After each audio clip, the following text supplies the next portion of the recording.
All right, part two. The first and last Adam were both composite beings. Realizing that the term Adam is a generic term for the sons of God before they have their female element separated out of them, it's interesting to note that Christ is referred to as the last Adam.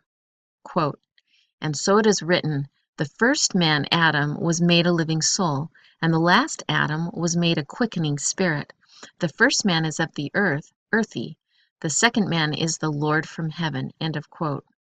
The above passages appear to be implying that Christ was not a mortal human being, nor was he an incomplete singular gender.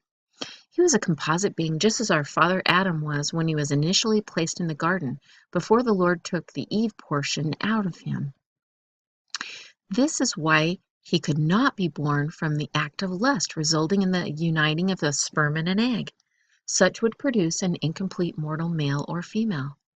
Christ was a composite God who had to provide an infinite and eternal atonement for a fallen race of people who needed to be restored to a state of spiritual completion.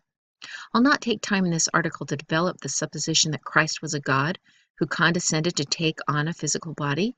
I blogged about this concept before. Those wanting doctrinal proof that Christ was not mortal but was literally God in the flesh, please click here. And there's the reference or the link. Being conformed into the image and likeness of Christ. In a discourse given on July 9th, 1843, the prophet Joseph Smith said, quote, "And through the atonement of Christ and the resurrection and obedience of the gospel, we shall again be conformed to the image of his Son, Jesus Christ. Then we shall have attained to the image, glory, and character of God." End of quote. That's in History of the Church. The Lectures on Faith provide some remarkable information regarding the fullness of the Father. Fullness of the Father, quote, "And he being the only begotten of the Father, full of grace and truth, and having overcome, received a fullness of the glory of the Father, possessing the same mind with the Father, which mind is the Holy Spirit." End of quote. And another quote, "The Father and the Son possessing the same mind, the same wisdom, glory, power, and fullness, filling all in all, the Son being filled with the fullness of the mind, glory, and power, or in other words, the Spirit, glory, and power of the Father. Possessing all knowledge and glory in the same kingdom, sitting at the right hand of power in the express image and likeness of the Father, a mediator for man, being filled with the fullness of the mind of the Father, or in other words, the Spirit of the Father, which Spirit is shed forth upon all who believe on his name and keep his commandments.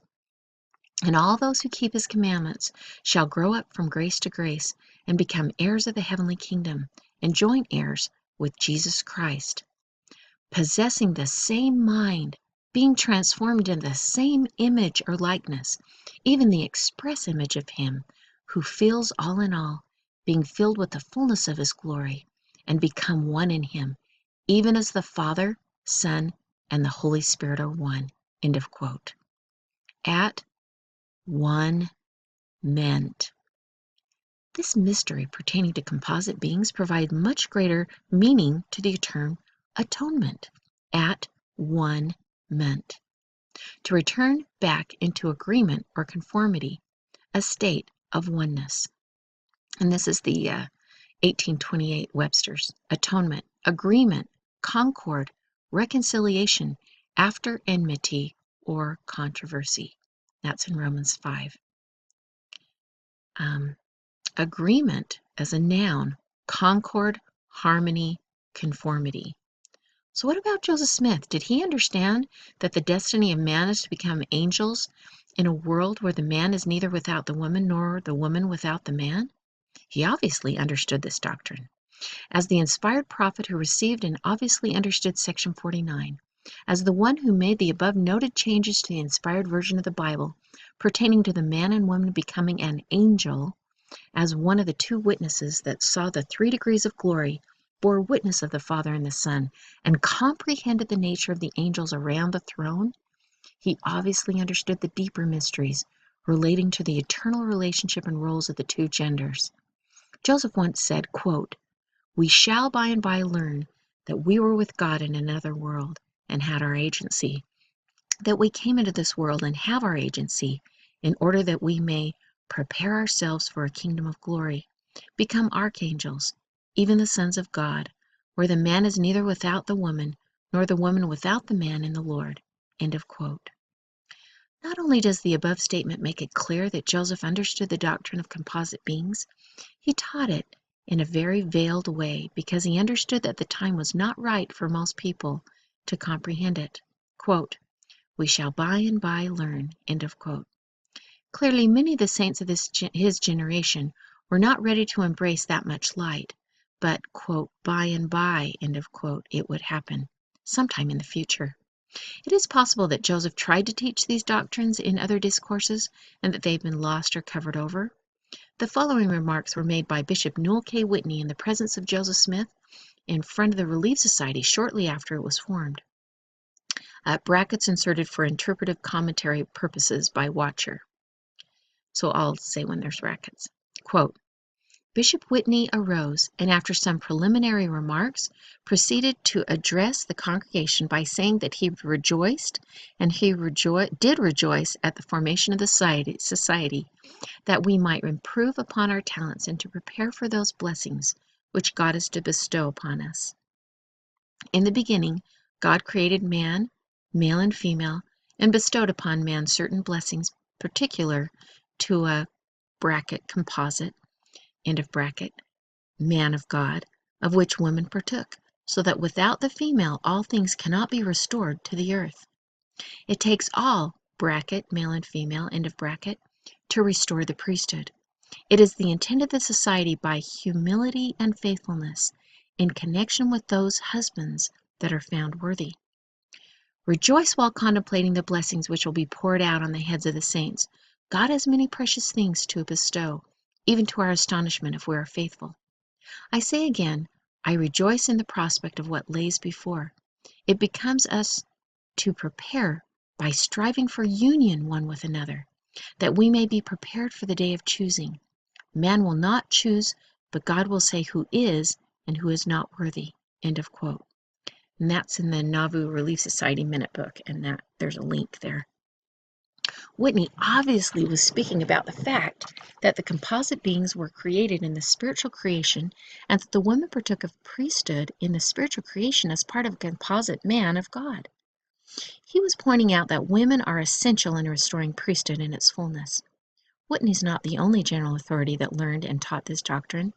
There are general authorities in later years who clearly understood the scriptures relating to this doctrine. Quote, "God is composed of the man and woman united." End of quote.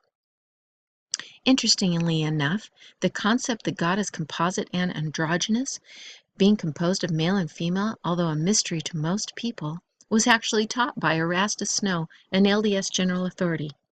Quote, "What," says one, "do you mean we should understand that deity consists of man and woman?" End of quote. Most certainly I do. If I believe anything that God has ever said about himself, and anything pertaining to creation and organization of man upon the earth, I must believe that deity consists of man and woman. Now this is simplifying it down to our understanding, and the great Christian world will be ready to open their mouths and cry, quote, "Blasphemy, sacrilege," end of quote. Open wide their eyes and wide their mouths in the utmost astonishment. What? God a man and woman? I sometimes illustrate this matter by taking up a pair of shears as if I have one, but then you all know they are composed of two halves, but they are necessarily parts one of another, and to perform their work for each other, as designed, they belong together, and neither one of them is fitted for the accomplishment of their works alone. And for this reason, says St. Paul, quote, "The man is not without the woman, nor the woman without the man in the Lord." In other words, there can be no God except he's composed of the man and woman united, and there is not in all the eternities that exist, nor ever will be, a God in any other way. I have another description. There never was a God, and there never will be in all eternities except they are made of these two component parts, a man and a woman, the male and the female. A little later on, "And there is no Lord, there is no God in which the two principles are not blended, nor can be, and we may never hope to attain under the eternal power in the Godhead upon any other principle." End of quote. And that's Erastus. All right. Is it possible that the elect of our generation who will help to redeem Zion are preparing themselves to accept this grand doctrine? An understanding of the doctrine of marriage puts the eternal relationship of the man and wife into perspective, along with the many other issues, including the false doctrines relating to homosexuality, polygamy, and celibacy, in the eternal perspective of the genders. The truth is that both genders are incomplete until they once again unite and become one flesh. It is then that they become whole and powerful. The reason I giggled a little is because Mr. Watcher is next to me, snoring a little bit as I'm reading this. All right, quote, "If two make peace with each other in a single house, they will say to the mountain, 'Move from here,' and it will move." End of quote. And that's in the Gospel of Thomas. The time's coming when the elect of God will need to be weaned from the milk and to ingest the meat of the gospel. Until then, as Paul prophesied, we truly live in a time when people can no longer endure sound doctrine. The commandment for the man and the wife to be sealed by the Holy Spirit of promise and become one flesh is being ignored, while the quest for greater enlightenment is attempted via such heresies as polygamy and celibacy. Quote, "God separated Adam into his two sexual component parts, one male, the other female, Eve, taken from his side. The longing for reunion, which love inspired in the divided halves of the originally dual being, is the source of the sexual pleasure." End of quote. Philo.